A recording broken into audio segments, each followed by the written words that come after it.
Hola, buenas tardes o buenos días, depende de la hora en que usted vea este video. Estoy aquí para hacer una socialización de los resultados de un proyecto de investigación y estudio de año sabático realizado entre el 2021 y 2022. En sentido estricto, el resultado de este proyecto de año sabático es el acumulado de casi 20 años de trabajo en relación con las nuevas tecnologías como dispositivos educativos. Es decir, es un año de año sabático, pero 20 años de estar pensando las nuevas tecnologías en los entornos educativos, escolares o no. El resultado de ese año sabático tiene un nombre. Voy a presentárselos aquí. Es este. Se llama Lo 0.0 Máquinas para Educar y Pensar a Mano. Ese es un libro de un poco extenso, 300 páginas, un poco más de 300 páginas. Es extenso, no tanto por el contenido en sí mismo, sino porque es reiterativo intencionalmente, repito argumentos muchas veces para poder exponer de la mejor manera posible esas ideas que en cierto sentido pueden ser muy polémicas, y adicionalmente B, está sustentada en mucho material empírico, mucha evidencia empírica, mucho trabajo de campo. No son solo ideas sobre qué hacer con las máquinas automáticas en los sistemas educativos, sean escolares o no, sino son ideas de alguna manera largamente probadas, largamente examinadas. Entonces, este trabajo es extenso, como digo, porque es exprofeso, de manera exprofeso intencional reiterativo, y está sustentado en evidencia empírica que presentamos continuamente a lo largo del material. Um, Antes de empezar, voy a decir dos cosas pequeñas. Por un lado, aunque voy a ser tremendamente crítico respecto a este dispositivo, los libros, como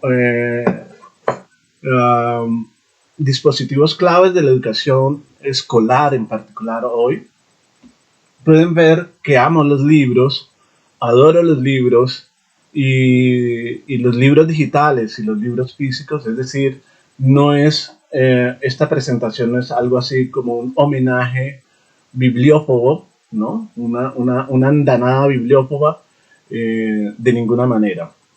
Y adicionalmente, quiero advertir que amo las máquinas. Amo las máquinas de todo tipo, las máquinas de nueva generación, las viejas máquinas. Tengo confianza seria en que, por ejemplo, algunas formas de inteligencia artificial, a pesar de toda la superchería y mercadotecnia detrás del término, creo que la inteligencia artificial efectivamente hará contribuciones significativas en el mediano y largo plazo, ya lo está haciendo en ciertos campos, pero tengo mayor confianza respecto a las nuevas máquinas computacionales, digitales, automáticas, y respecto a los libros, tengo muchísima más confianza en el trabajo humano, ¿no? En el trabajo que invierten los estudiantes, las personas que aprenden, como fuente fundamental de aprendizaje. Ese es el corazón de, de lo que se plantea en los 0.0 máquinas para educar y pensar a mano. Adicionalmente, antes de empezar a hacer mi exposición, voy a hacer los respectivos agradecimientos. Me parece que es importante contar quiénes están detrás, quiénes han hecho posible que este libro exista.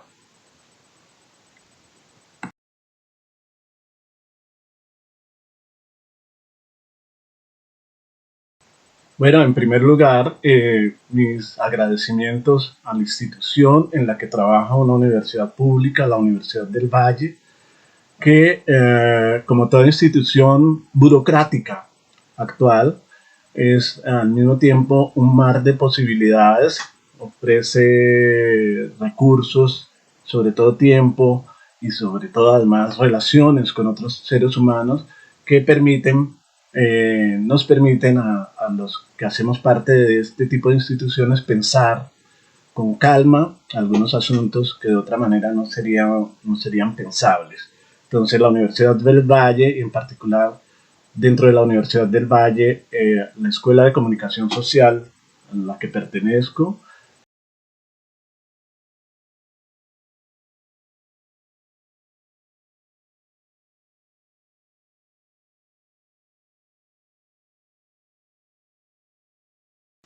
a la Facultad de Educación y Pedagogía, antiguo Instituto de Educación y Pedagogía, y en particular dentro de la facultad al Grupo de Investigación en Educación Popular, en donde con Rocío y otros profesores del grupo hemos venido avanzando muchos de los investigaciones en que se soporta esta idea de lo 0.0, máquinas para pensar y educar a mano, para educar y pensar a mano. Eh, Dentro de la escuela, en particular al grupo Nexus, el grupo de investigación Nexus, con, con los profesores, con algunos profesores del grupo, hemos conversado continuamente sobre educación, sobre lo que se debe hacer, lo que se puede pensar, lo que es pensable hacer hoy en educación. Entonces el grupo ha sido, digamos, un lugar, un entorno social en donde hacer prosperar ideas como esta.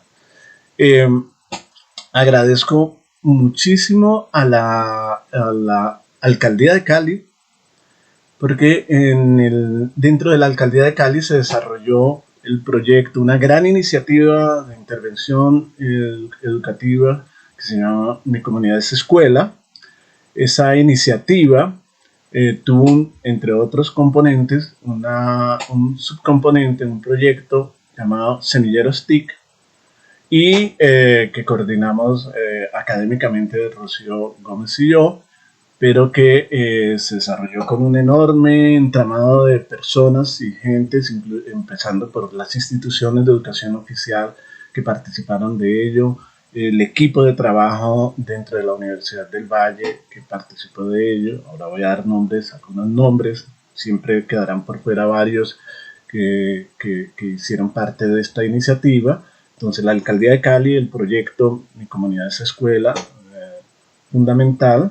Dentro del proyecto Mi Comunidad es Escuela y la Alcaldía de Cali, quiero agradecer a María Victoria Polanco, que tiene una virtud extraordinaria para equilibrar y mezclar y resolver asuntos de orden administrativo, pero teniendo un conocimiento muy profundo y muy sofisticado de las dimensiones académicas y sociales de los proyectos de intervención que se ponen en marcha.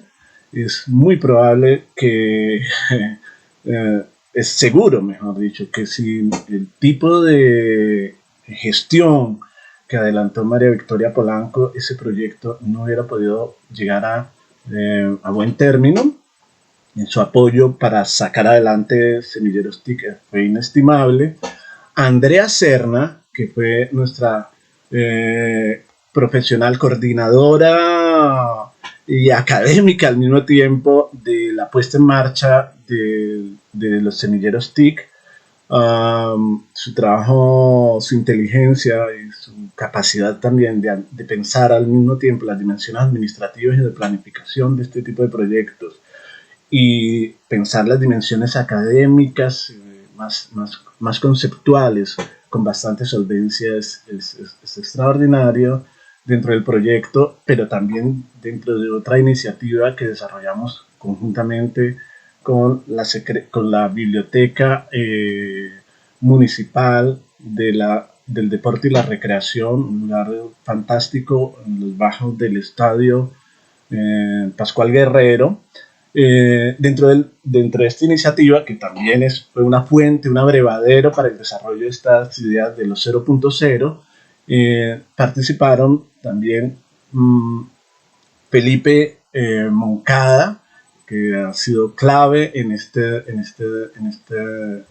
iniciativas y que ahora seguimos trabajando de manera cómplice en otras que esperemos prosperen. Alejandra Mafla, también egresada de comunicación social, muy interesada en estos asuntos de la relación entre educación y tecnologías.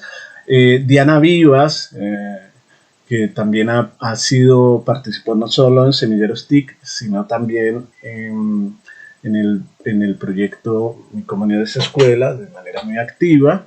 Y Wendy López, que estuvo con nosotros muy intensivamente involucrada en Mi Biblio es una nave, otra iniciativa que hace parte de los abrevaderos, las fuentes de desarrollo de los 0.0. Agradezco también a los 4 profesores que hicieron lectura de alguna manera de los proyectos que fundan esta iniciativa, el proyecto de año sabático. En el caso de la Escuela de Comunicación Social, fueron claves el profesor José Leab y la profesora Maritza López, ambos con larga trayectoria en el campo de la educación y comunicación, y su lectura, sus sugerencias del proyecto de año sabático fueron muy pertinentes y atinadas. Atendí las que se pudieron atender y otras probablemente no fueron satisfactoriamente resueltas por este proyecto.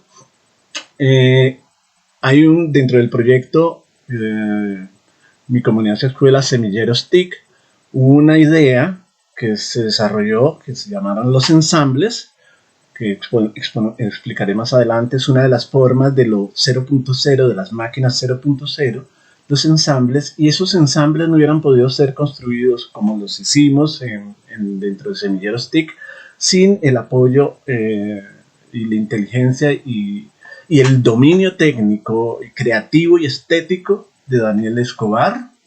Muchísimas gracias, Daniel. Gracias también a la labor de sistematización de todos Semilleros TIC, de la experiencia de Semilleros TIC, adelantada por Fernando Cardona, con mucho juicio y mucha diligencia.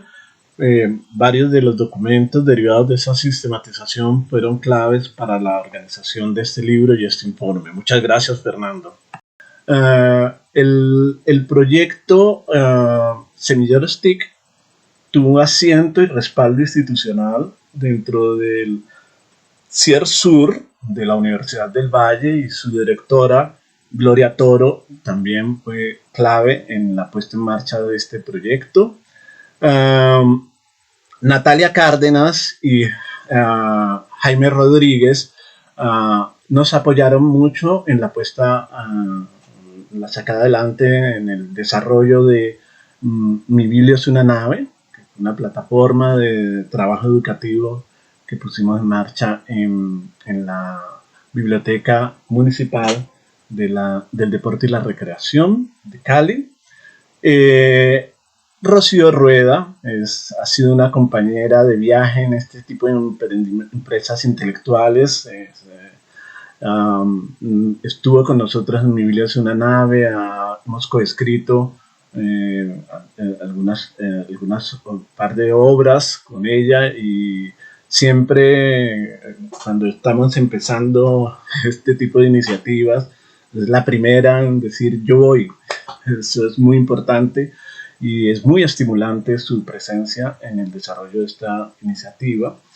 Estábamos en España visitando algunos museos de ciencia interactiva, en particular en Valencia, porque queríamos hacer un estudio de cómo funcionan estos museos interactivos que se precian de ser tremendamente educativos, cuando un amigo y compañero de trabajo, Kevin García, me recomendó que fuéramos al Cosmo Caixa, en Barcelona, que valdría la pena verlo como museo.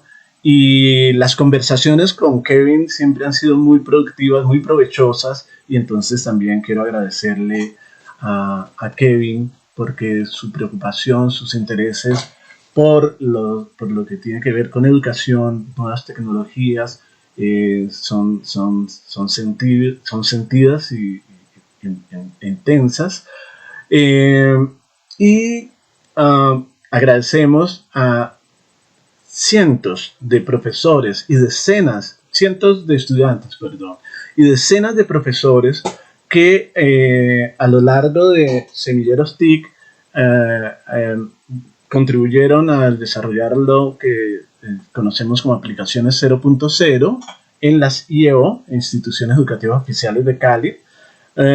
Y agradecemos también a los miles de profesores y estudiantes que a lo largo y ancho del mundo están haciendo estrategias, están desarrollando estrategias 0.0 sin que necesariamente sean denominadas así, es decir, están inventando usos del repertorio tecnológico a mano disponible para ponerlo al servicio del trabajo educativo de manera muy ingeniosa y productiva. Entonces ese es nuestro agradecimiento también para ellos y para estudiantes de comunicación social de la Universidad del Valle, estudiantes de recreación que a su manera han vivido y experimentado y han contribuido y están contribuyendo a pensar estos asuntos a través de sus trabajos, a través de su participación en cursos que hemos desarrollado, etcétera, etcétera. Finalmente, quiero agradecerle a dos profesores que han sido amigos buenos, personas generosas, y que el 2021, ese año terrible de la pandemia de coronavirus, nos arrebató. Me refiero al profesor Jorge Caicedo, con quien empezamos a confabular en algún momento un proyecto que se llamaba Nuestra Aula Común, una iniciativa malograda que se iba a desarrollar con la Alcaldía de Cali para intervenir en las casas de los niños y para poder hacer que en las casas, mientras se lleva a cabo el confinamiento escolar, etcétera, etcétera, los niños pudieran aprender mucho más con el repertorio doméstico de tecnologías a mano, ¿no?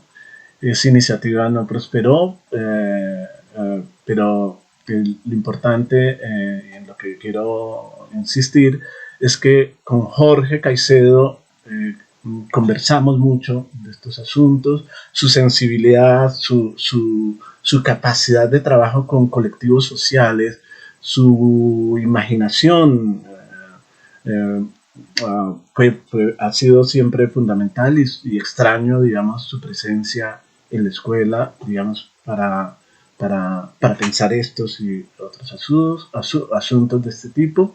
Muchas gracias, Jorge, y agradezco a Jesús Martín Barbero, otro extraordinario profesor, por supuesto, referente latinoamericano y mundial en el campo de la comunicación social, pero sobre todo una persona muy generosa, digamos, y vigorosa a la hora de pensar estos asuntos.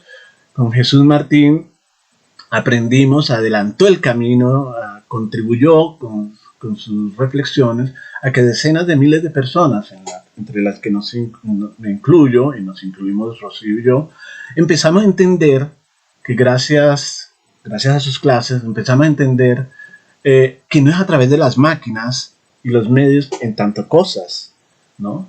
Sino en virtud de las relaciones y movimientos de lo social, que la comunicación y la cultura estructuran, ¿no? A partir de esas relaciones sociales que la comunicación y la cultura estructuran, que podemos superar las trampas contenidistas, ¿no? Esta idea de que las tecnologías son para transmitir contenidos y las trampas conductistas, esta idea de que la escuela está ahí para moldear comportamientos adecuados. Gracias a Jesús Martín, ensanchamos nuestra comprensión tanto de las máquinas como de los dispositivos educativos de una manera muy profunda importante. Entonces, muchas gracias a Jorge Caicedo y a Jesús Martín por ayudarnos a entender y a pensar a mano. Gracias.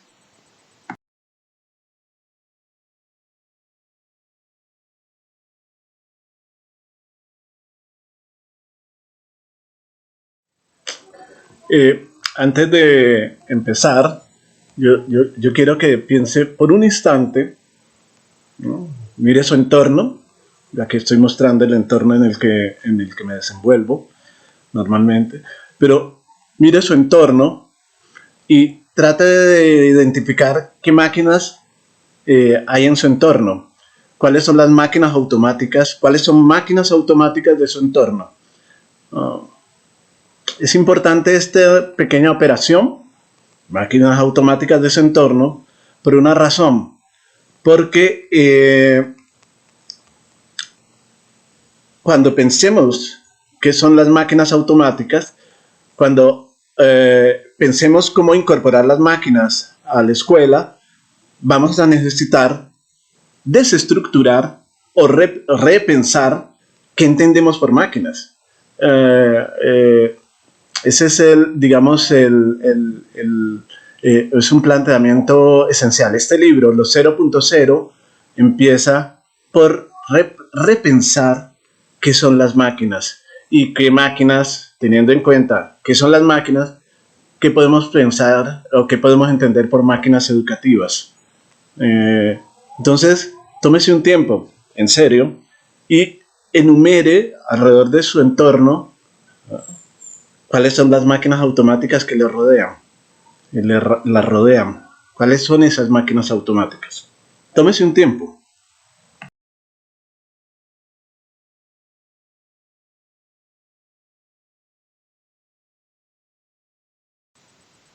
Bien, usted se habrá hecho su viaje. Yo voy a hacer una pequeña indagación del espacio que me rodea y voy a contar de algunas máquinas, ¿no?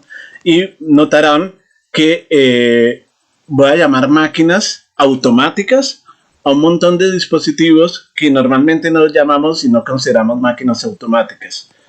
Bueno, este es obvio. Este es el dispositivo para mandar señales Wi-Fi de la señal.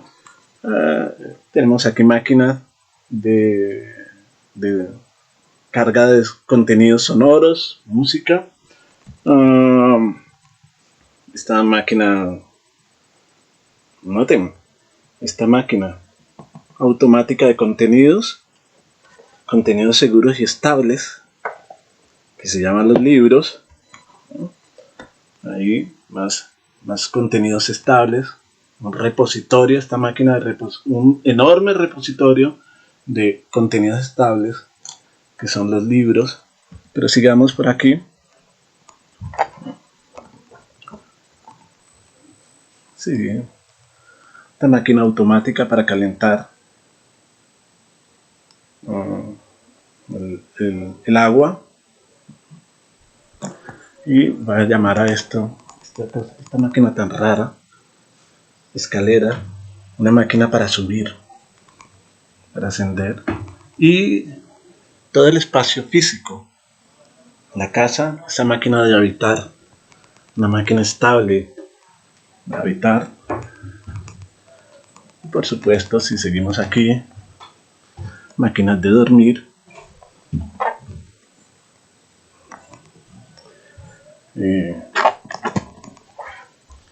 Esta máquina de ver TV, dispositivos allá para ver, un refrigerador, una máquina automática para refrigerar, computadores, sensores y mandos a distancia para controlar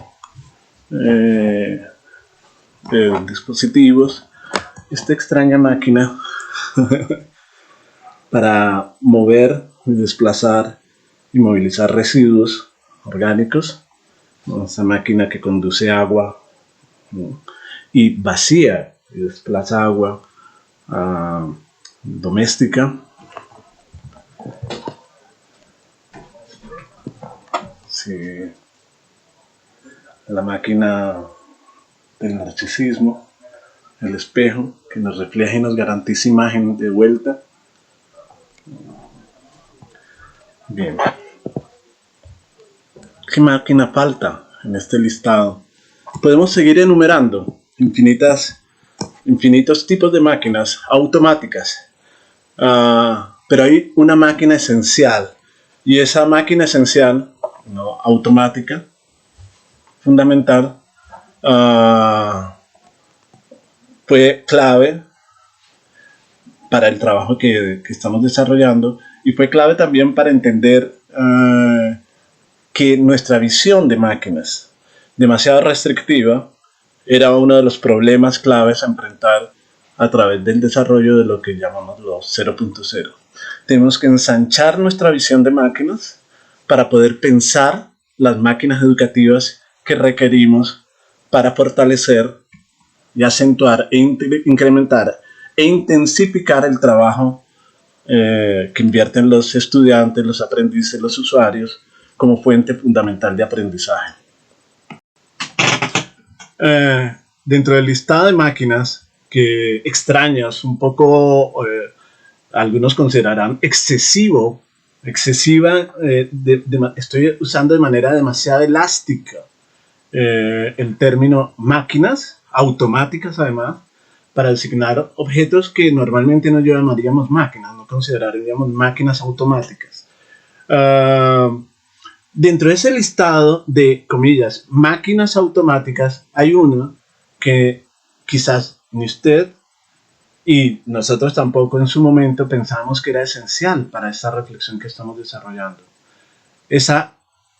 La primera gran máquina automática de la historia humana fue nuestro propio cuerpo. La automatización, ¿no?, es primero que todo, una experiencia conquistada a través del cuerpo. La primera máquina automática fue nuestro cuerpo. Lo entrenamos para desplazar y para desarrollar ciertos movimientos repetitivos con extrema seguridad.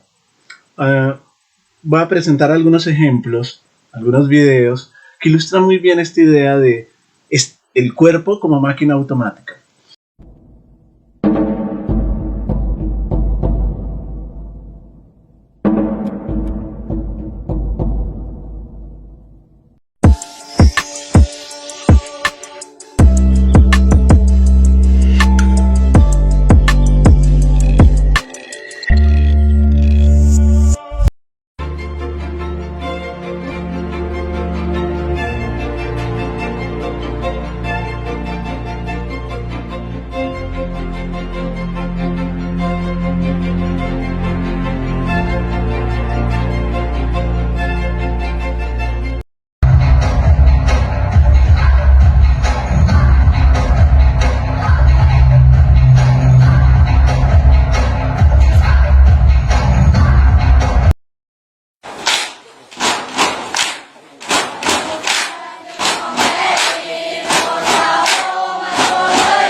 Uh, Hoy se sabe, gracias a los estudios de la neuroarqueología, que es un campo que me gusta mucho y del que vivo averiguando cosas, hoy se sabe que el cuerpo humano hace 100.000, 200.000 años, ese cuerpo humano era todo menos frágil.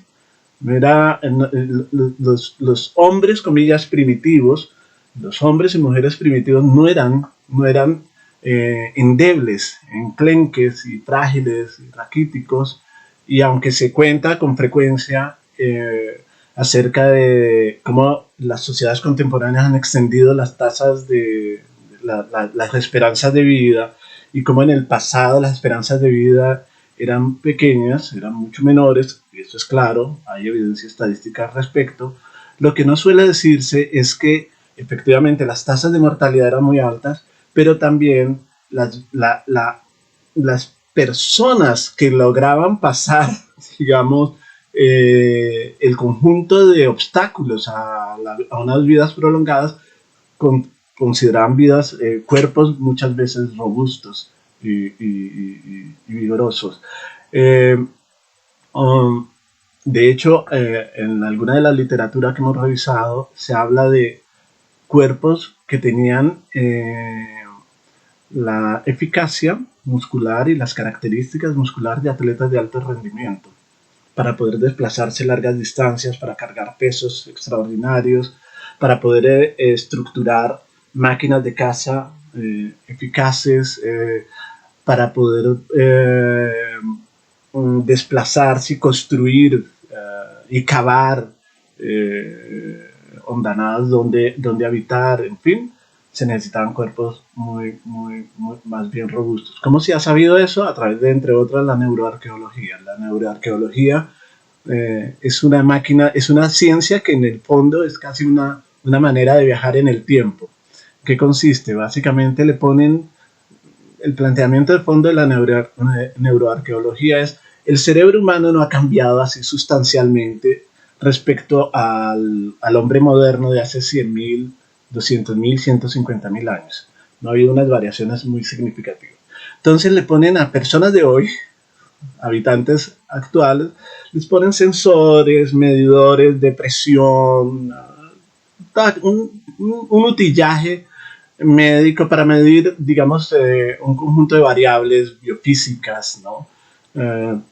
Circulación, fuerza muscular, en fin, comportamientos, qué zonas del cerebro se activan, etc. Y los ponen a hacer con instrumentos del pasado, piedras sílex, obras, o por ejemplo construir con los recursos existentes en el pasado, por ejemplo, un cuchillo de sílex, o ciertas estructuras de pesca, ¿no? Y lo que se ha descubierto en parte con la neuroarqueología es que para poder hacer esas tareas se necesitaba, entre otras, complexión física muy elevada. Es decir, se necesitaba presión muscular, un tipo de actividad, un tipo de presión, un tipo de movimiento y dominio técnico corporal muy sofisticado, para el cual con frecuencia nosotros no estamos actualmente habilitados. Es decir, están habituados a un conjunto de máquinas que suavizan la vida. Nuestros cuerpos no son tan eficaces para tratar con la naturaleza dura y poco moldeada del pasado. Entonces, un breve recorrido por el espacio que nos rodea permite advertir una multitud de presencias maquínicas, técnicas, automáticas, que algunos han llamado un nombre muy bonito, pero me parece cada vez menos preciso, por lo que voy a plantear más adelante: tecnosfera. Estamos inmersos en una tecnosfera, una esfera técnica que nos rodea continuamente. Quiero mostrar a continuación que esa tecnosfera no está solo afuera, sino que está sobre todo adentro. Eh, entonces, dos elementos para empezar en esta presentación. Por un lado, nótese que esa tecnosfera o ese conjunto de elementos, desde un libro hasta un teléfono móvil, exige en nosotros, los usuarios, habituaciones, acomodarnos, adaptar el cuerpo a esos dispositivos. Nos asombra mucho ver a jóvenes manipular un teléfono móvil con un dedo y escribir de esta manera, pero nos asombramos un poco menos de los más adultos, los menos jóvenes, de nuestra habilidad para manipular el teclado del computador o en el pasado marcar el disco de un teléfono que giraba y volvía hacia atrás, o mejor aún, manipular un carro, un automóvil, o ir en el bus, en el mío, ¿no? Y poder coordinar los vaivenes del vehículo y adecuarnos al frenado y al avance del vehículo. El planteamiento uno que queremos hacer es que todo dispositivo técnico, todos, sin excepción, con los que interactuamos continuamente, exigen a su vez una suerte de tecnologización interna, es decir, exigen tareas de habituación, exigen que nuestro cuerpo, y aprendamos con el cuerpo, cómo manipularnos y adaptarnos a ellos. Esos procesos de habituación se conquistan larga y duraderamente, en muchos de los casos, en muchos de los repertorios tecnológicos. Yo tuve que estudiar durante un año el proceso de habituación de un niño de 7 años que videojugaba.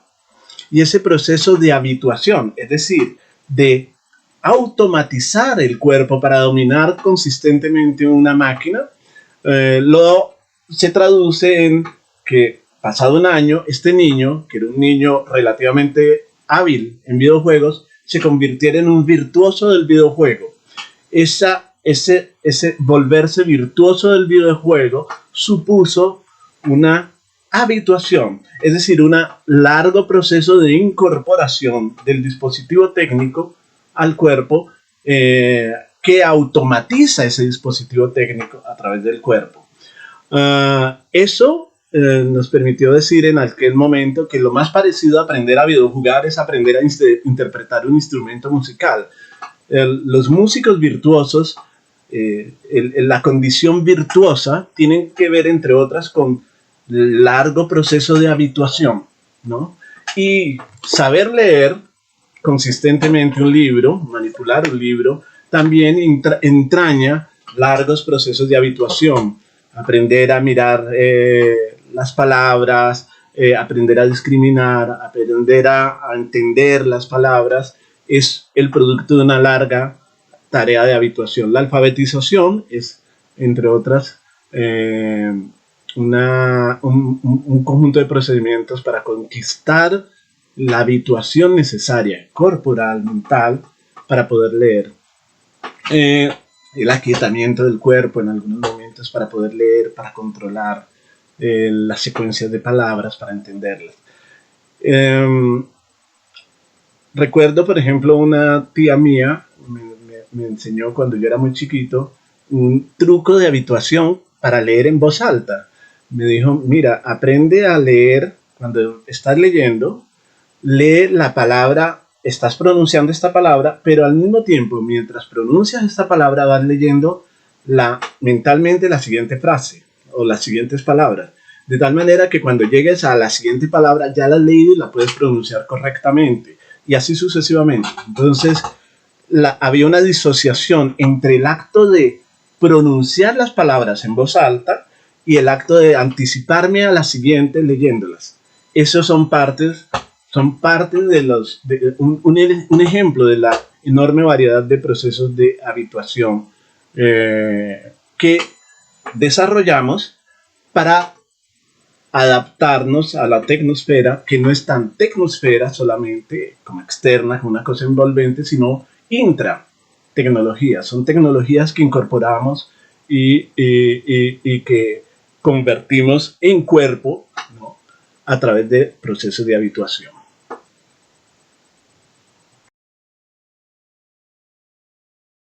Entonces, cuando volvamos a ver y volvamos a detallar el entorno técnico que nos rodea, tenemos que ver detrás de todo ese entorno técnico lo que no es claramente visible, que es la larga experiencia de habituación corporal a ese entorno técnico.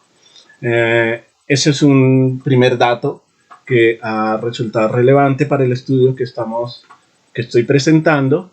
Y un segundo dato que es importante tener en cuenta es el siguiente. Vieron el menú de tecnologías que presenté. Hasta ahora usualmente se ha pensado que las tecnologías, en particular Louis Mumford, solía distinguir entre herramientas y máquinas. Y básicamente consideraba que las herramientas, por ejemplo, un tenedor, un pincel, un lápiz, tienen una característica. No había una fuente de energía externa para esas herramientas, y además de eso, esas herramientas se adaptaban a las decisiones de quien la usaba. Entonces un cuchillo, un tenedor podía ser para pinchar la carne, pero podía ser eventualmente un arma, podía ser otra cosa. En cambio, las máquinas tendrían una característica. Generalmente tienen una fuente de energía externa, ¿no? Puede ser un buey, puede ser otro ser humano, puede ser un motor de viento, puede ser agua, puede ser un motor eléctrico, etc. Y para funcionar, la manera como se estructuran las máquinas se caracteriza con que se define por básicamente toda esta estructura técnica, energía externa, etcétera, etcétera, está orientada a que su función sea limitada. Es decir, mientras las herramientas no tienen energía externa, se adecuan al uso de los sujetos y tienen polifunciones, muchas funciones, las máquinas tienen fuentes de energía externa, estructuralmente suelen ser mucho más complejas y tienen una única función, son monofuncionales. Ese es más o menos el planteamiento básico. Ese planteamiento de Mumford, que es muy, muy interesante, que puede servir mucho, cada vez es más difícil sostenerlo en relación a los nuevos repertorios tecnológicos, a los teléfonos móviles, a los computadores, a las tabletas, pero incluso respecto a máquinas que nos parecen claramente monofuncionales, la cosa se vuelve complicada, porque incluso esas máquinas monofuncionales, en virtud del tipo de trabajo humano que incorporemos en ellas, pueden rendir funciones que no habían sido previstas en ellas.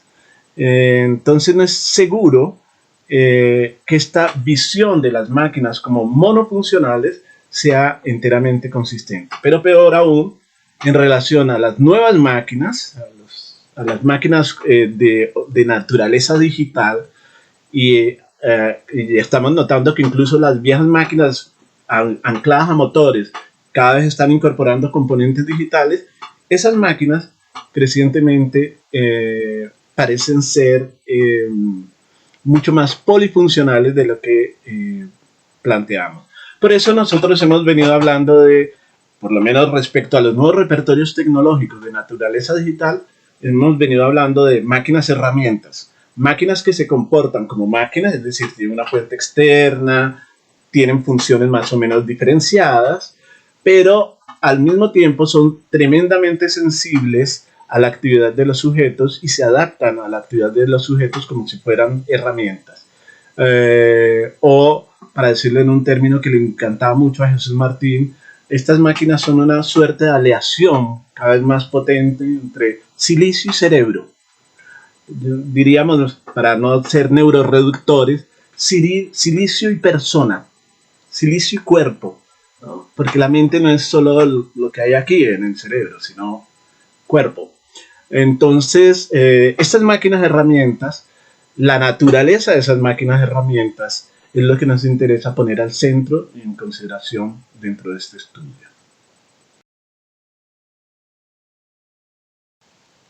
Bien, en general estamos más o menos de acuerdo con que los dispositivos tecnológicos automáticos, entendiendo dispositivos tecnológicos automáticos en el sentido más amplio posible del término, están asociadas a ciertas funciones sociales. Sin embargo, y este es el milagro del trabajo educativo,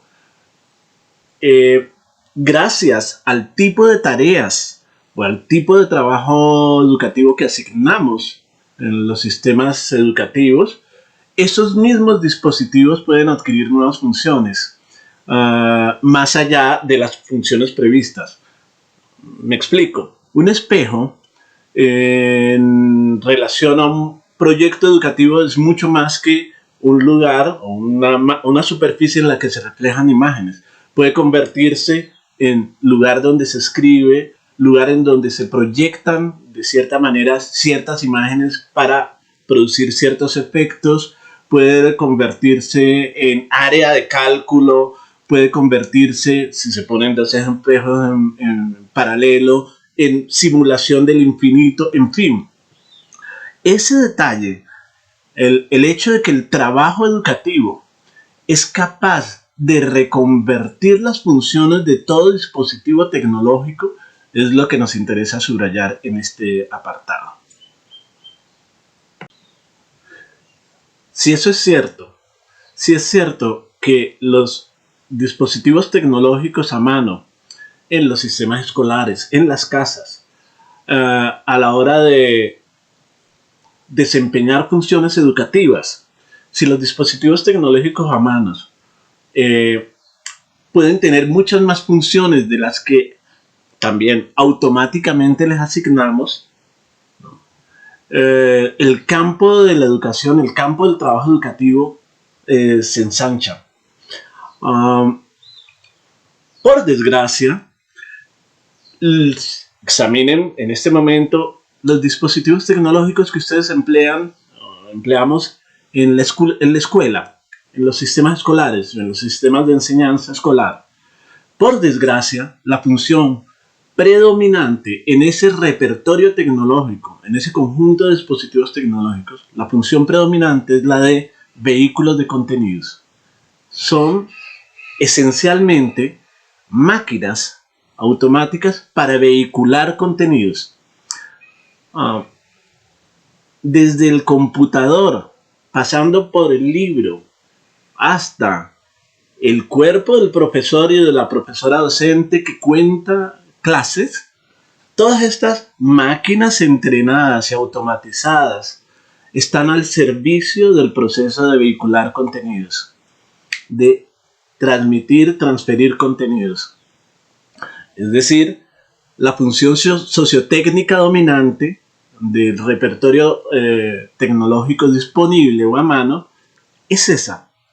Ese estrechamiento o reducción de las funciones sociotécnicas posibles del repertorio tecnológico a vehículos de contenido es el problema esencial que queremos enfrentar a la hora de pensar los 0.0.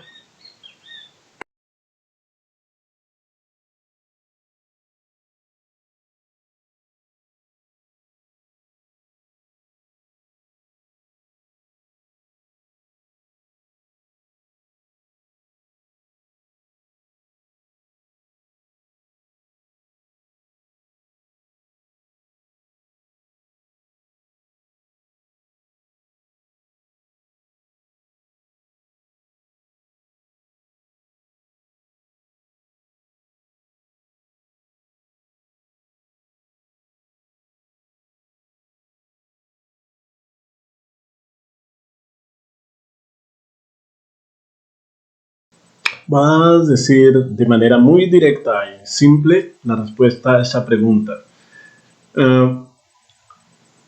Básicamente se han usado el repertorio tecnológico a mano desde la televisión educativa en el pasado, pasando por la imprenta escolar, la radio escolar, hasta hoy los computadores para vehicular contenidos. Y esos dispositivos que permiten vehicular contenidos escolares no lo hacen mejor que los libros. Estos dispositivos que son más dinámicos, aparentemente más atractivos, no lo hacen mejor que los libros de textos. Los resultados son elocuentes. En los últimos estudios, el libro Los 0.0 rastrea y sintetiza algunos de esos estudios globales, muestran que el uso, por ejemplo, de los computadores en las escuelas no ha mejorado los desempeños escolares. Ha habido resultados más bien agridulces, más agrios que dulces, en términos de mejoras en la lectura, en los rendimientos de lectura, deficientes resultados en comprensión y conocimientos, de mejoras en el desempeño en materias científicas, algo de mejoras en matemática, algo, ¿no? Y en lo que claramente los computadores son muy eficaces es en enseñar a usar los computadores. Cuando se hacen las pruebas, las distintas pruebas estandarizadas, los niños y niñas que usan computadores, una cosa que parece lógico, cuando hacen las pruebas estandarizadas, revelan muy buen desempeño, mejores desempeños en las preguntas que tienen que ver con el uso de los computadores, el dominio de la técnica, que los niños que no lo usan. Ojo, el libro, los 0.0, está sugiriendo que ese es el error. El error es desaprovechar el repertorio técnico al uso para hacer lo que una tecnología automática históricamente construida, largamente construida y refinada, que es el libro de texto, hacía muy bien. Es decir, intentar convertir los computadores, los teléfonos móviles, las tabletas, los videojuegos, en general, el nuevo repertorio tecnológico existente, en libros extendidos, libros dinámicos, no es lo mejor. Los viejos libros, la vieja tecnología automática del libro también lo hace mejor, o lo hace tan bien como estas máquinas más costosas y automáticas. Y en eso, al convertir las máquinas de diseminación de contenidos y reducirlos a esa función, a ese repertorio tecnológico de estas máquinas, desaprovechamos el montón de posibilidades educativas que esas máquinas nos ofrecen. Uno de los estudios más interesantes que revisamos para la construcción de este informe de año sabático es uno que mostró que los mejores resultados obtenidos en pruebas estandarizadas, pruebas estandarizadas en proyectos escolares específicos, en donde se ven mejoras importantes en desempeño escolar, los mejores resultados se obtuvieron en esas experiencias escolares en que no se usaba el teléfono celular como dispositivo educativo, sino componentes específicos del teléfono celular como dispositivo educativo. La cámara, los sensores de los teléfonos móviles, las grabadoras de audio, es decir, el montón de submáquinas de las que está hecho un teléfono celular se desagregaban y se ponían en función de tareas específicas que, sin excepción, eran tareas de experimentación, de exploración activa del mundo y de creación de obras, ¿no? Tareas que exigían a los niños y niñas hacer trabajo colaborativo para resolver problemas, usando no el teléfono celular en general, no el computador en general, sino usando componentes específicos, programas específicos del computador o del teléfono celular para experimentos. concretos. Es decir, dicho en otros términos, cuando se usaba el computador, el teléfono móvil, ¿no?, para algo más que vehicular contenidos y hacer pruebas de contenidos, el rendimiento escolar, la calidad del trabajo educativo y los niveles de aprendizaje eran mayores. Esa es la respuesta. La respuesta es, la razón por la que necesitamos hacer estas transformaciones es porque definitivamente prolongar el libro como dispositivo tecnológico educativo automático en las otras máquinas es sencillamente desaprovechar tanto las otras máquinas y sus posibilidades como la eficacia bastante bien cimentada del libro de texto, con todas sus limitaciones, dificultades, menos atractivo aparentemente, ¿eh? Pero usar, intentar imitar lo que ya el libro hace bastante bien. Esa es la respuesta.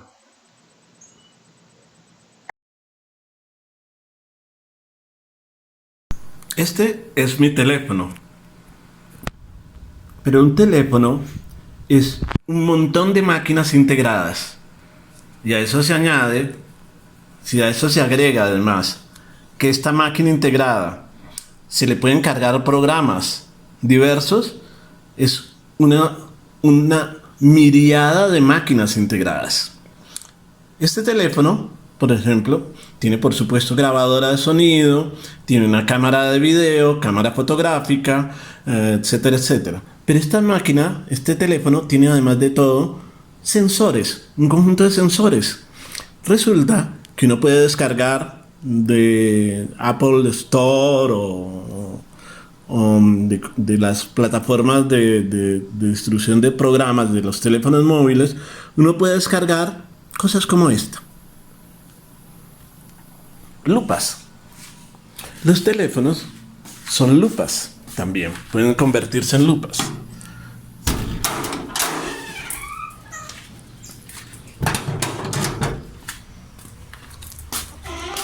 Resulta que en tanto lupas, la exploración física del mundo, activa del mundo, a través de las lupas,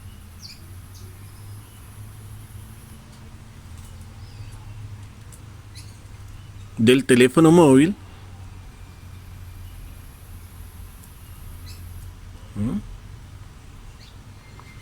el registro de detalles que cuesta ver a simple vista, ¿no?, se puede hacer a través del teléfono móvil. Pero resulta mejor aún todavía. El teléfono móvil tiene un conjunto de sensores adicionales. Vamos a ver estos sensores. Tiene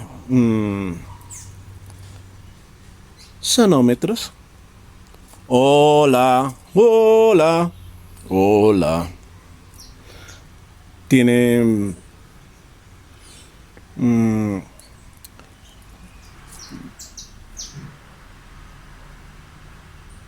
detectores de proximidad, brújulas.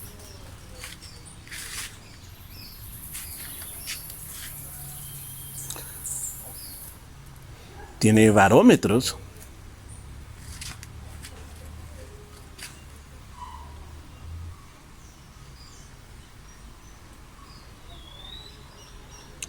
Tiene GPS.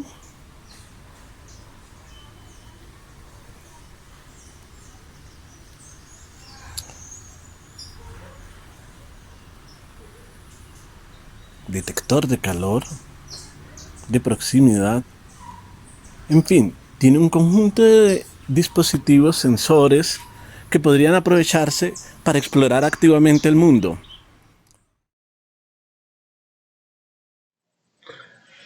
Entonces, desde esa perspectiva,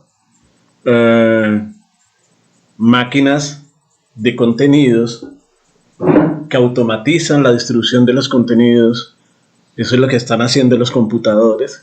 Desde esa perspectiva, cuando se incorporaron los computadores, se metieron los computadores a la escuela, ocurrió lo lógico. En una institución que centra parte de su trabajo en la distribución de contenidos, desde los profesores a los estudiantes, de libros a los estudiantes, en fin, los computadores son máquinas automáticas reducidas a máquinas de distribución de contenidos que catalizaron la velocidad de distribución de contenidos de manera automática sin pasar necesariamente por el trabajo de leer. El efecto concreto, ya lo saben, plagios abundantes. Los plagios no son el defecto de la incorporación de las tecnologías informáticas a la escuela, son el efecto. Son el efecto de haber incorporado este tipo de máquinas solo como máquinas que distribuyen contenidos, es decir, como libros extendidos. Y en una escuela, que es básicamente un dispositivo de expansión, diseminación y distribución de contenidos, pues los computadores vinieron a acelerar lo que se hacía lentamente, catalizaron lo que antes se hacía lentamente. ¿Cómo resolver el problema?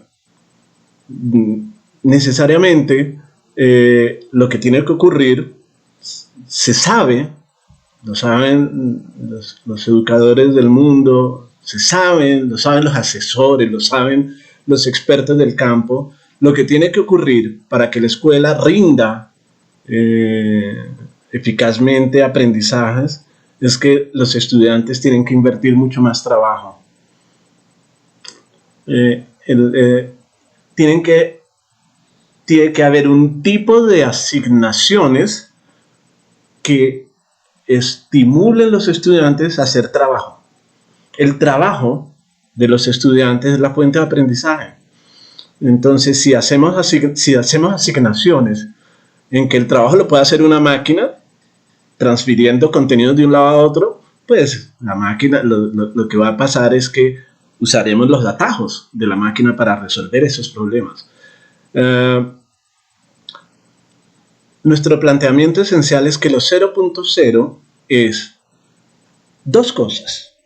Uno, un conjunto de estrategias, esfuerzos, procedimientos para incorporar las máquinas automáticas, los automatismos, de tal manera que su uso estimule y fuerce trabajo no automático. O sea, el planteamiento básico es, hay lo 0.0 cuando se incorporan las máquinas disponibles y lo que ocurre es un aumento, gracias a esa incorporación de las máquinas, es un aumento y de diversificación del trabajo que los aprendices, los estudiantes, los usuarios realizan. Si eso parece un poco extraño, vamos a poner dos ejemplos de cómo eso está ocurriendo de hecho. Cómo la incorporación de máquinas incrementa el trabajo, no lo disminuye, no lo aligera, ¿no? En ciertas plataformas y en ciertos entornos concretos. Entonces, 0.0 es incorporar máquinas automáticas para desautomatizar el trabajo escolar.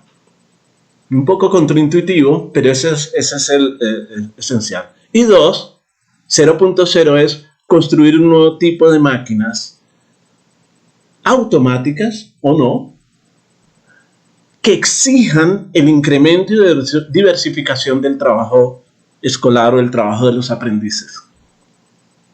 Esas máquinas en el mundo escolar no existen. No existen. Lo más parecido a esas máquinas que exigen invertir mucho trabajo para para conseguir que rindan son los videojuegos. Los videojuegos son una máquina en la que hay que invertir mucho trabajo para que rindan, ¿no? Pero no hay un equivalente, no hay un dispositivo análogo a los videojuegos en el mundo escolar que fuerzan a los niños y niñas a hacer exploración activa del mundo y que les estimulan a hacer obras, y para hacer esas obras se ven de alguna manera exigidos a crear vínculos. Esas tres cosas.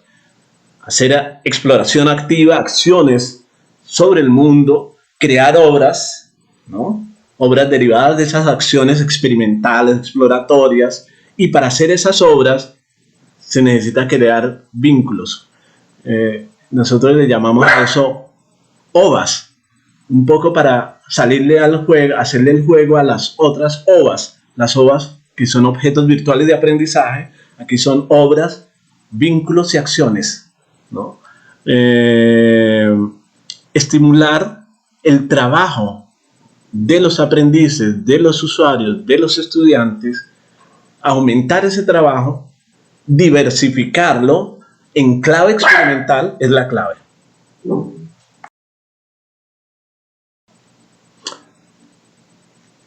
Por el otro lado, entonces, el libro es una aspiración, moldea, presenta, ofrece las claves de lo que pueden ser esas otras máquinas 0.0 en el futuro, máquinas que exigen invertir trabajo de experimentación para que rindan. En los últimos capítulos del libro presentamos algunos ejemplos de máquinas. Al final de esta presentación va a leer con ustedes un ejemplo de una máquina 0.0 como la que quisiéramos desarrollar. Entonces, un poco contraintuitivamente, un indicador de que las máquinas automáticas se están empleando muy bien en un sistema educativo es que aumenta el trabajo de los aprendices, de los estudiantes, de quienes participan del sistema educativo. No lo disminuye, aumenta el trabajo. Y eso es contraintuitivo porque realmente las máquinas automáticas están hechas para disminuir el trabajo.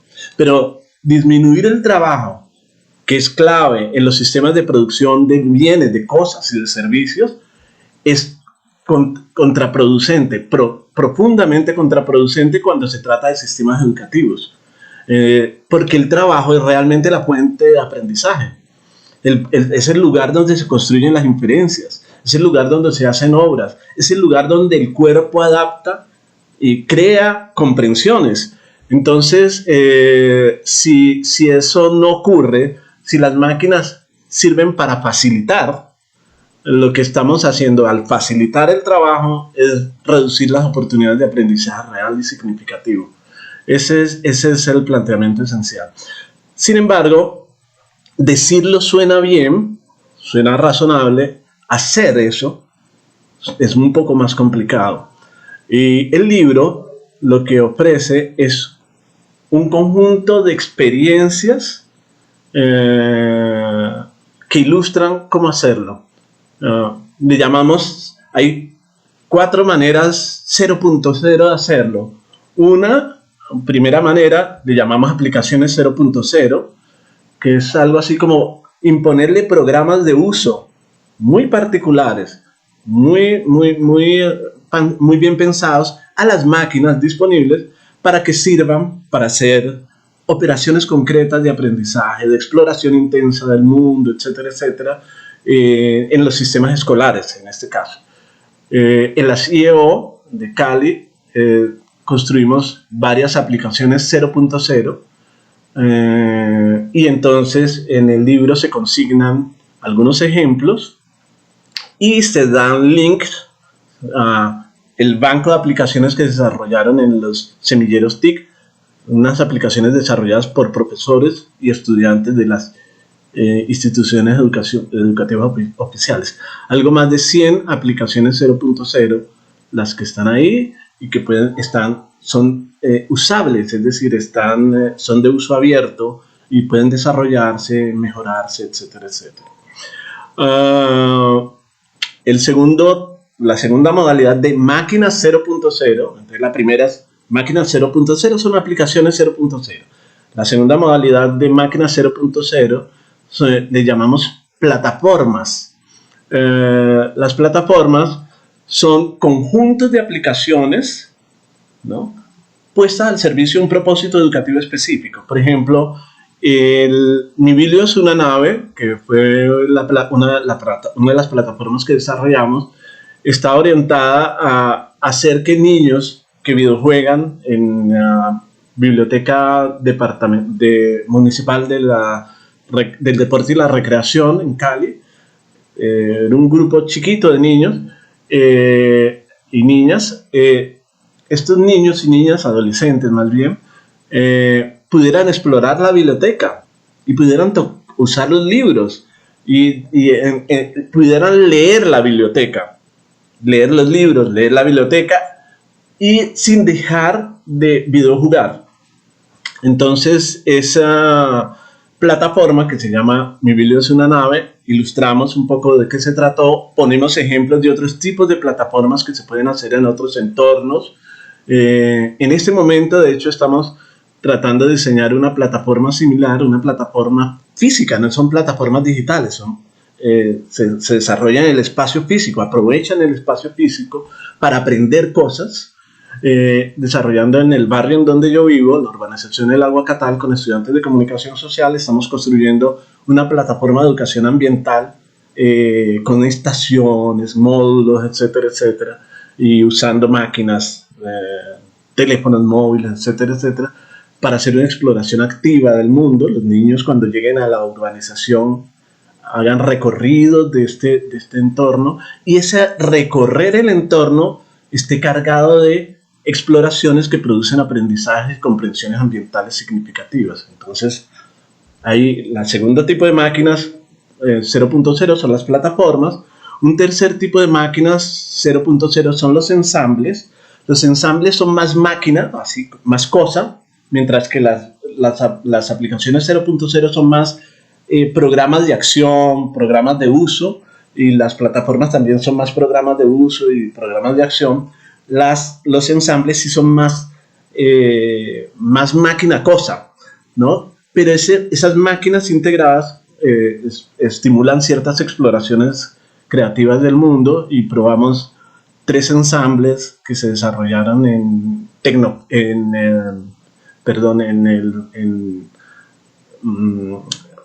mi comunidad de esa escuela, en un evento de cierre de mi comunidad de esa escuela, donde se presentaron 3 ensambles con bastante éxito que implicaban exploración del cuerpo, reconocimiento a través de mapas digitales de Cali, y la construcción de dibujos que activan imágenes.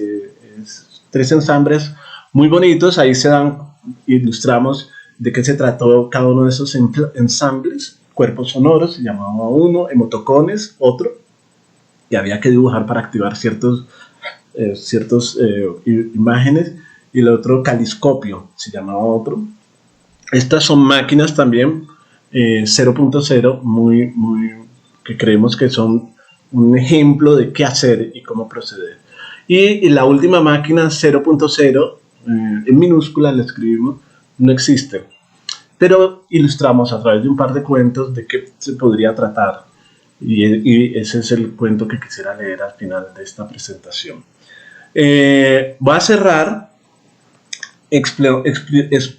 exponiendo en términos sintéticos en qué se basa la idea de los 0.0, cómo se expresa de manera lo más sintéticamente posible esa idea, y se expresa en una fórmula. Con eso voy a cerrar la presentación de este apartado, y veámoslo.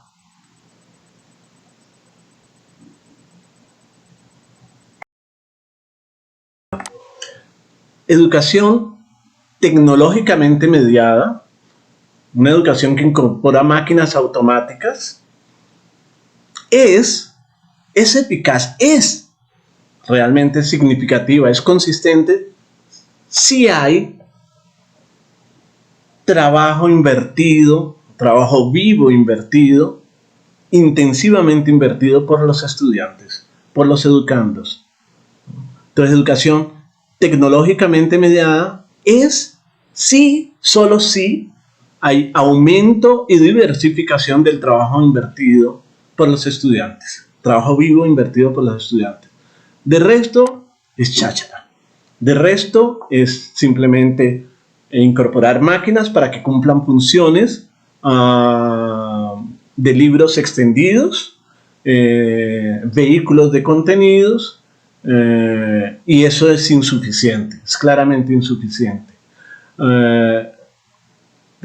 Quisiera hacer una analogía, es un poco pretender que va a haber escritoras o escritores o músicos o gente que hace ciencia o gente que escribe poesía o gente que piensa críticamente el mundo o personas que cocinan. Pretender que eso va a ocurrir simplemente presentándoles, poniéndoles a escuchar música, viendo filmes, mostrándoles los instrumentos de cocina, mostrándoles contenidos. Sé que es una condición importante hacerse a los documentos, al conocimiento, a un poco la memoria de un cierto campo, a través de los documentos, a través de los libros, etcétera, etcétera. Pero si queremos que estas personas sean algo más que pasapáginas, o sea, gente que lee las páginas, toma notas y puede alcanzar un cierto grado de erudición con respecto a estas páginas, puede responder exitosamente exámenes, etcétera, etcétera. Pero si queremos que sean algo más que eso, que sean escritores, que sean escritoras, que hagan ciencia, que creen ideas, que hagan inferencias robustas, etcétera, etcétera, necesitamos que inviertan trabajo, ¿no? Y por lo tanto, la exposición a los contenidos no es suficiente. Ahí podemos tener buenos pasapáginas, lectores muy competentes, unos menos, unos más, pero esos lectores muy competentes no se vuelven automáticamente autores y creadores, simplemente siendo muy competentes lectores. Entonces, educación tecnológicamente mediada es valiosa y significativa si aumenta y diversifica la cantidad de trabajo vivo de los estudiantes. Eso tiene un efecto concreto y es un problema porque si se usan las tecnologías bien para aumentar el trabajo vivo de los estudiantes, aumenta la cantidad de trabajos que hay que calificar, que hay que revisar, es decir, también aumenta el trabajo de los profesores. Y esa es una consecuencia inesperada y que hay que entender como efecto del buen uso de las máquinas en los entornos escolares y en los entornos educativos. Las máquinas escolares en los entornos educativos, en tanto desautomatizan procesos, aumentan el trabajo y aumentan el número de obras, crean más incertidumbre, crean más problemas de conocimiento, pero esa es la condición del aprendizaje, digamos. Las máquinas 0.0 a cierto punto, en cierto sentido, son el equivalente, el análogo en el sistema educativo a los gimnasios en el mundo contemporáneo. Debido a que se automatizaron tantas las máquinas de trabajo y de desplazamiento, el cuerpo tuvo que, los sistemas contemporáneos tuvieron que inventarse los gimnasios para desautomatizar el cuerpo que simplemente se movilizaba y trabajaba con máquinas que facilitaban el trabajo. Entonces los gimnasios son lugares donde aumentamos y diversificamos el trabajo corporal, a despecho de la reducción del trabajo corporal en el mundo externo. Algo parecido tiene que pasar en los sistemas escolares. Estas máquinas bien usadas aumentan el trabajo no solo corporal, sino intelectual, que en cierto sentido están estrechamente conectados, de los estudiantes. Pero ¿esto qué significa? ¿Qué significa trabajo vivo de los estudiantes? Eso lo desarrollamos en la siguiente fórmula, ¿no? En la continuación de la fórmula. Voy a ensancharla un poquito para que se vea.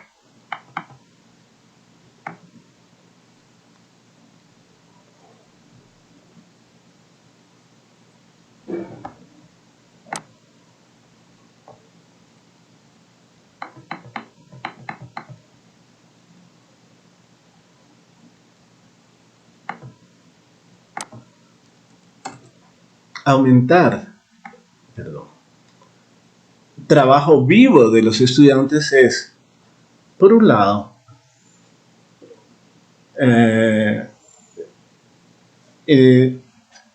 considerar, como lo plantea Nussbaum, Martha Nussbaum, las capacidades ya instaladas, ¿no? Ya conquistadas o en desarrollo de las personas. Las capacidades que socialmente consideramos relevantes, ¿no? Esas capacidades no son por sí virtuosas automáticamente. Hay capacidades que la sociedad no quiere estimular, hay otras capacidades sociales que sí quiere estimular. Cada sistema escolar, cada entorno educativo decide qué capacidades son las que considera que deben ser estimuladas, favorecidas a través de la intervención educativa. Entonces, considerar las capacidades específicas, unas estructuras de la tarea particulares. Ahora vamos a hacer un close-up sobre esta categoría, estructuras de la tarea, porque esas estructuras de la tarea que se le ponen a las máquinas y a los entornos tecnológicamente mediados tienen un par de características particulares, no son cualquier tipo de tarea, y adicionalmente significa un trabajo vivo sensible, situado, capaz de capturar y reconocer las particularidades de los entornos. En este sentido, sensible a los entornos temporales y a los entornos espaciales en donde se desarrolla ese trabajo, ¿ya? Entonces, capacidad de trabajo estudiantil, el trabajo vivo es un trabajo que trabaja con las capacidades que disponen los estudiantes y las empujan, ¿no? A partir de unas estructuras de la tarea muy particulares y sensibles, ¿no? Contextualmente situados, es decir, sensibles a los entornos temporales, a las características de tiempo particular de donde se desarrollan esas tareas y a las características particulares del entorno espacial, sociotemporalmente, temporal y espacialmente inscritas a esas tareas para que tengan algún sentido. ¿Qué quiere decir estructura de la tarea? Con eso cerramos la formulita. La tarea, las tareas, las asignaciones que se disponen usando las máquinas, ¿no? Esas asignaciones tienen que ser, por un lado, de muy baja automatización, es decir, son tareas que no pueden ser realizadas a través de atajos maquínicos y técnicos, por un lado. No quiere decir que no se usen las máquinas, al contrario, que se usen muy intensivamente, pero esas máquinas, no, en la medida en que las tareas no son solo tareas de contenido, ¿no? Esas máquinas sirven para hacer el trabajo del estudiante, no para resolverlo y alivianarlo, para hacer el trabajo. Entonces, para ello es condición que esas tareas tengan baja automatización, o sea, sean muy poco automatizadas, ¿no? Y por el otro lado, sean muy ricas en incertidumbre. Entonces, la estructura de la tarea tiene que tener estas dos patas: abierta a la experimentación, a la incertidumbre, y por el otro lado, baja automatización. Eso es lo que pasa en el mundo de las ciencias, el mundo del arte, el mundo del trabajo. Tenemos estructuras de tarea de estas características, que después progresivamente, conforme ganamos virtuosismo y dominio, vamos automatizándolas, ¿sí? Pero al comienzo, cuando comenzamos a desarrollar estas tareas, estamos expuestos a condiciones de baja automatización y alta incertidumbre. Es lo que pasa en las ciencias, pero es también lo que pasa en, por ejemplo, las plataformas de redes sociales, que son una de ese tipo de máquinas que exigen mucho trabajo, inversión de alto trabajo, para hacerlas rendir. Necesita uno retuitear, escribir, crear memes, etcétera, etcétera, para hacerlas rendir, ¿no? Es un ejemplo de una plataforma, ¿no? En que hay que invertir trabajo para sacarle provecho. Es un buen ejemplo. Esa es la fórmula. La fórmula de los 0.0 es esta. Esa es nuestra síntesis, es nuestra idea básica. Y con esta fórmula, con eso voy a terminar. Con esta fórmula evaluamos la siguiente situación con la que quiero cerrar. En algún momento mientras desarrollábamos el año sabático, bueno, antes cuando construíamos el proyecto del año sabático, decidimos hacernos esta pregunta. Si seguimos las tendencias actuales de los sistemas escolares, cada vez más dotados de máquinas automáticas, generalmente hay críticas acerca de las deficiencias de computadores, etcétera, etcétera, en las escuelas, etcétera. Una crítica válida además. Si seguimos pensando en un escenario robusto, tecnológicamente robusto, con máquinas de punta, contenidos escolares bellos, interactivos, ricos, etcétera, etcétera. Si seguimos esta perspectiva de automatización creciente de las escuelas, vamos a conseguir el óptimo educativo. Entonces dijimos, ¿dónde hay un ejemplo? ¿Cuál es el mejor ejemplo de escuela robusta, bien dotada tecnológicamente, con diseño de experiencias de alta calidad, etcétera, etcétera, y que nos permita, digamos, ver el futuro? Un futuro lejano probablemente para muchos de nuestros países, pero el futuro, unas escuelas bien dotadas tecnológicamente, con suficientes automatismos, suficientes computadores, distribución de computadoras por niño y niña, acceso a Wi-Fi, etcétera, etcétera. ¿Qué pasaría en ese escenario? Ese escenario soñado. Bueno, ese escenario soñado son a nuestro juicio, los museos de ciencia y tecnología interactivos. Entonces decidimos ir a los museos de ciencia y tecnología de Barcelona, en Cosmo Caixa, y de Valencia, a ver niños interactuando en esos escenarios. Y le pasamos nuestra rejilla, nuestra fórmula, y comenzamos a tomar nota del tipo de comportamiento que se presentaba ahí, del tipo de conversaciones que tenían los niños y niñas mientras pasaban por cada una de las estaciones del museo, etcétera, etcétera. Y nos encontramos con lo que sospechábamos. La hiperdotación tecnológica no resuelve los problemas de aprendizaje. Y nos encontramos, y de hecho el Museo de Valencia tiene informes regulares, presenta informes regulares de los resultados de sus estaciones, nos sirvieron mucho esos informes también. Encontramos que los tiempos de permanencia por estación de los niños son muy limitados, de tal manera que esos libros expandidos que son los museos, con muchos documentos, textos, experimentos, etcétera, etcétera, son usados, son navegados como se navegan los sitios web. O sea, la gente pasa, los niños pasan por uno y otro, van pasando de uno y otro y otro y otro, y es poco probable que los aprendizajes que prometen estos libros extendidos, no expandidos, extendidos, que son las estaciones de los museos, es poco probable que sean realmente alcanzados. Y nos encontramos con que las estaciones más interesantes, las estaciones en que más se detenían, eran aquellas estaciones en que los niños efectivamente podían hacer más experimentación. O sea, podían hacer más trabajo y podían hacer cosas que les resultaban sorprendentes. Una de las estaciones más sorprendentes era una estación de lápiz y papel. Una estación que se dedicaba a examinar la memoria, las trampas de la memoria en el Museo de Valencia. Y resulta que eran pruebas de lápiz y papel, las pruebas que usan el mundo de la psicología, los estudios psicológicos, para ver pruebas de memoria, estaban vueltas estaciones de museo. Y resulta que ahí se quedaban los niños y niñas muy entretenidos, digamos, haciendo estos experimentos, etcétera, etcétera, de recordación de palabras, de saber si una figura que se supone habían visto efectivamente existía. Un conjunto de pruebas muy, muy sabrosas, muy interesantes. Esas le encantaban, esas estaciones, ¿no? Y otra estación que le encantó, que vimos que le encantaba a los niños en el Cosmo Caixa, era la famosa caja de Tesla, o la esfera de Tesla, que salen chispas eléctricas, y los niños jugaban a electrocutarse, quién resistía más, digamos, el golpe, el choque eléctrico. Y otras estaciones, digamos, eran muy entretenidas, pero en general, que podrían ser como espacios óptimos, educativos óptimos, no eran tan eficaces en términos educativos. Esa es ese es uno de lo que consignamos, uno de los elementos que consignamos en el libro.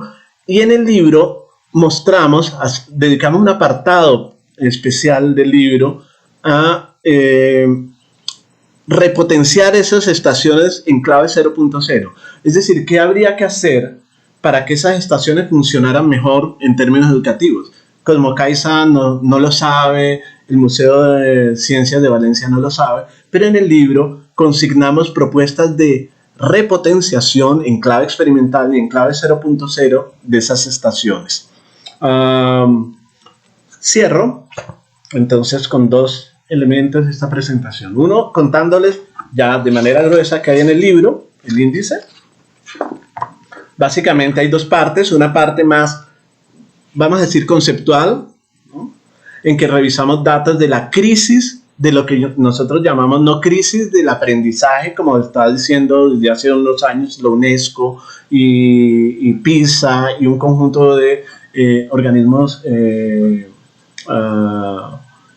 mundiales y globales sobre lo que está pasando con la educación, sino le llamamos crisis de la automatización de las escuelas. O sea, estamos sosteniendo que el origen fundamental de las crisis de aprendizajes que están detectándose en las escuelas tienen que ver con el uso intensivo de las máquinas existentes para automatizar los aprendizajes. Al automatizarlos, al construir un montón de atajos para el acceso a contenidos, sencillamente se está destruyendo la clave de la producción de aprendizajes, que es el trabajo humano, el trabajo invertido por los estudiantes. Entonces, esa primera parte del libro nos dedicamos a eso. En esa parte también hacemos un homenaje a uno de los primeros científicos en desarrollar un proyecto de máquina educativa en el mundo con resultados de nuevo muy agridulces. Skinner.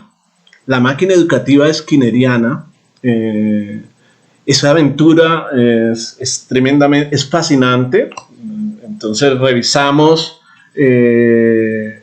una historia de la máquina educativa de Skinner, la aventura empresarial, los intentos y los fracasos y frustraciones de Skinner desarrollando esta máquina. La historia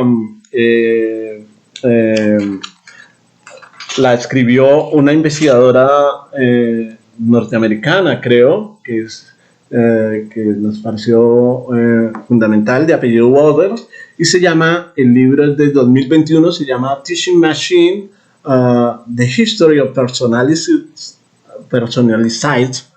Learning, la historia del aprendizaje personalizado, que era el propósito de Skinner. Es muy bonito el libro, pero es un libro que nos disuade justamente de seguir intentando hacer de las máquinas automáticas libros extendidos, libros dinámicos, ¿no? Es un conjunto bien apretado, bien bonito, de por qué no hacerlo, no seguir ese camino.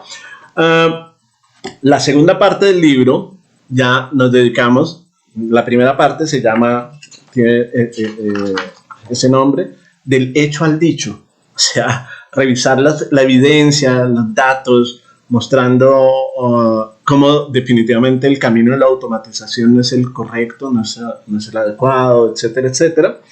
Y la segunda parte del libro se llama del dicho al hecho. Es decir, dijimos, este es el problema, ¿qué proponen? Y entonces presentamos el conjunto de propuestas para hacer los 0.0 o hacer usos de las máquinas que desautomatizan los procesos de aprendizaje. Esa es la segunda parte. Y ahí presentamos las 4 tipos de máquinas que he mencionado: las aplicaciones 0.0, las plataformas 0.0, las ensambles 0.0 y finalmente el esbozo de una máquina 0.0 que podría ser el futuro a realizar y que estamos pensando hacer en algún momento. Cierro leyendo el relato de esa posible máquina. Pero como oír el relato es distinto a leerlo, voy a leerlo mientras lo muestro. Y con eso cerro la presentación. Muchísimas gracias. Vamos a leerlo.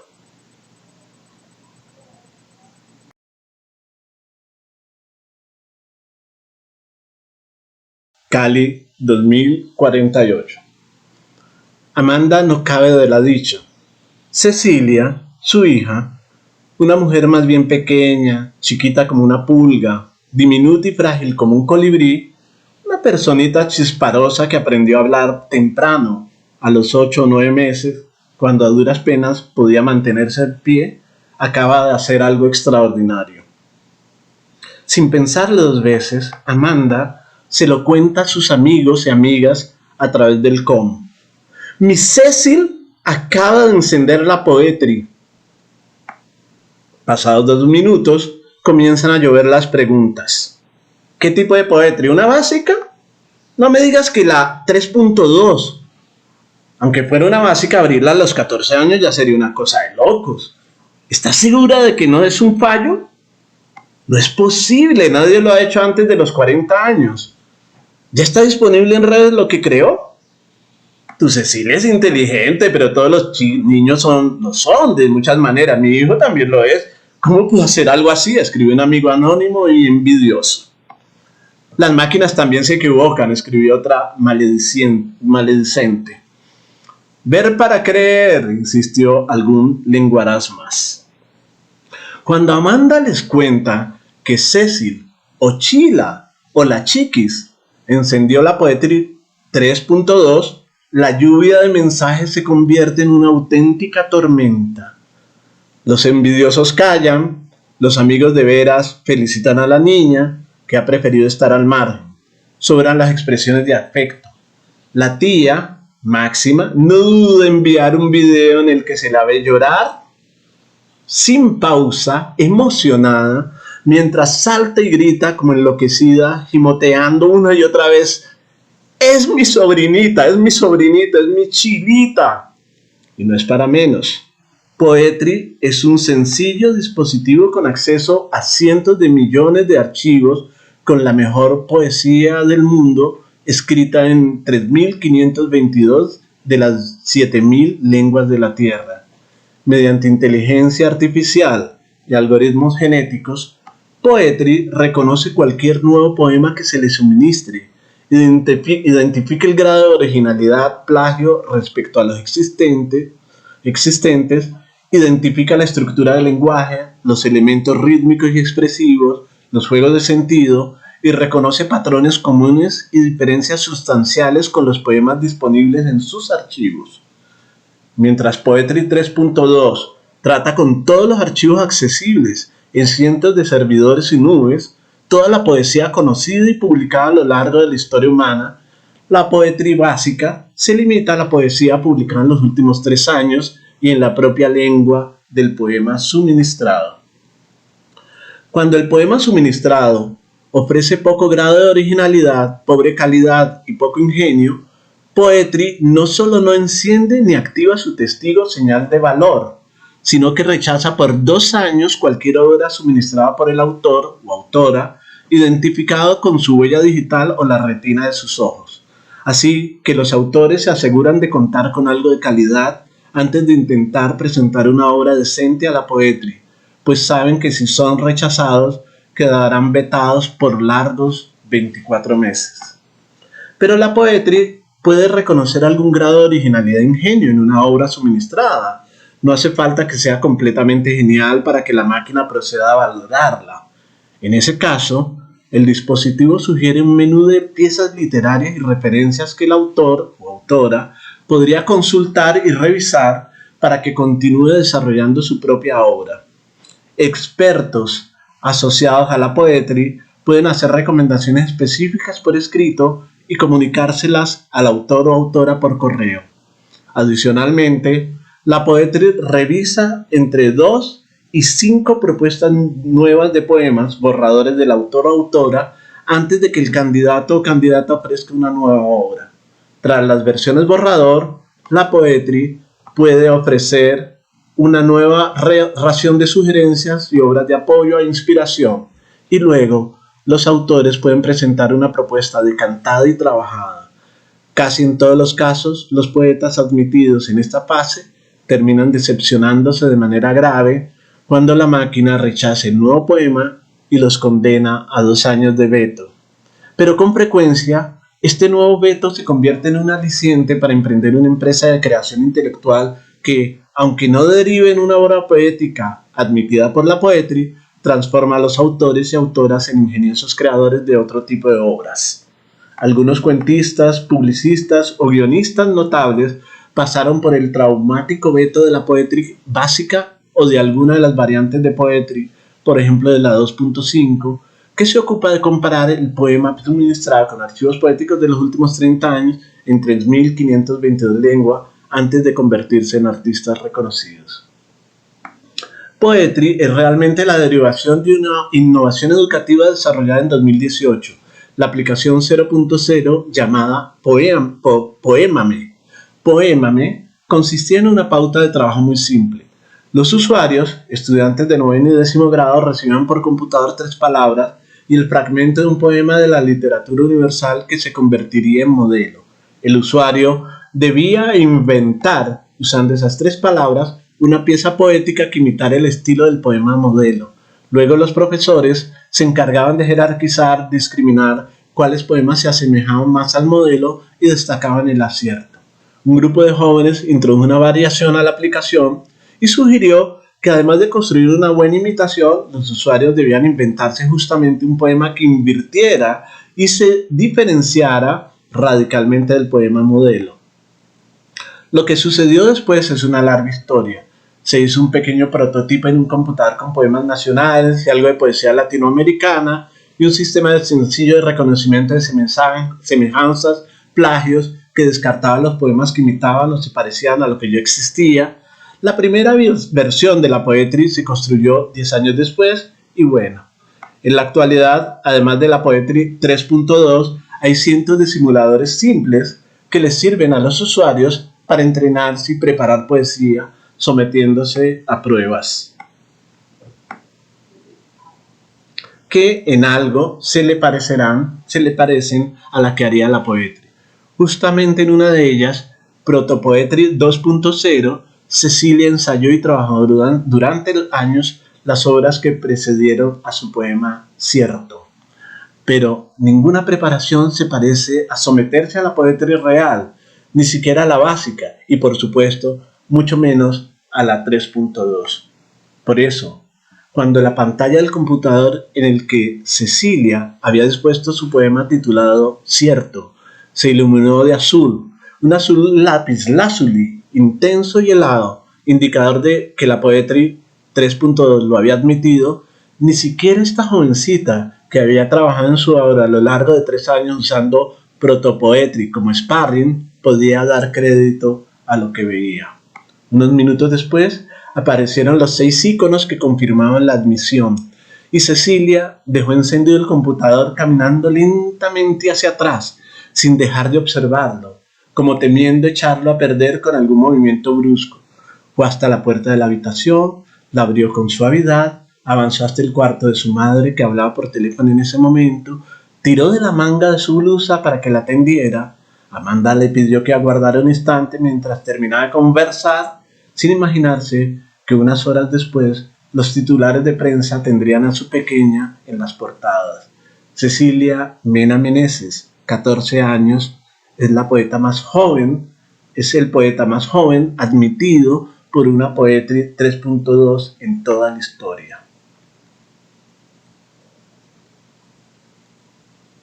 El icono, Appreciate Your Poem, Cierto ha sido admitido. Se para frente a sus compañeros de último año en el salón de clases del Colegio Eustaquio Palacios, Cali. Cecilia está allí para leer en voz alta su poema. Le han pedido que haga su primera lectura pública en el lugar donde estudia. Para el colegio es un honor. Por las ventanas del salón se asoman cientos de niños noveleros que cuchichean. Dice que abrió la poetry, dice uno de los chicos, que no sabe realmente qué es exactamente. No es cierto, pero es verdad, empieza a declamar Cecilia, intentando dominar el temblor en sus manos y entrecerrando los ojos. No se imagina que allí, en ese colegio, 30 años atrás, un grupo de jóvenes estudiantes y un profesor se habían inventado la aplicación 0.0 que originó la poetry. Poémame. Ese es el relato.